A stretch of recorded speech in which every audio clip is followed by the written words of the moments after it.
Hi అండి, అందరికీ నమస్కారం. నా పేరు Kanchana. Welcome to our channel సాహీ రష్.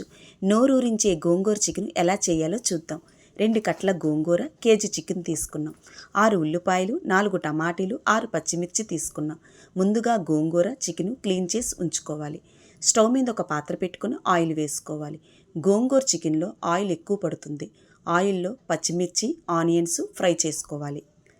ఫ్రై అయిన తర్వాత టమాటీ ముక్కలను వేసుకోండి. ఒక 5 నిమిషాలు మూత పెట్టి ఉంచితే టమాటీ మెత్తగా ఉడుకుతుంది. మెత్తగా ఉడికిన తర్వాత 2 స్పూన్ వరకు అల్లం వెల్లుల్లి పేస్ట్ని వేసుకోండి. కడిగి ఉంచిన గోంగూరని వేసుకోవాలి. గోంగూర మెత్తగా ఉడికిన తర్వాత చికెన్ని వేసుకోండి.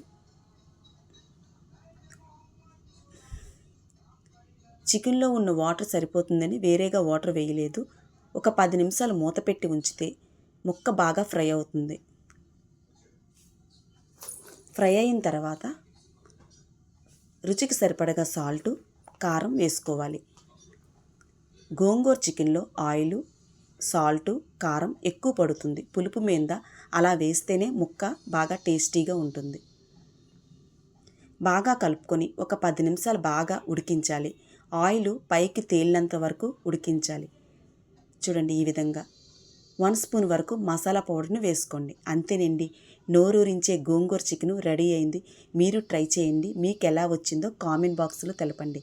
వీడియో నచ్చితే ఒక లైక్ కొట్టండి. మరింత మందికి షేర్ చేయండి. సబ్స్క్రైబ్ చేసుకోండి. Thank you.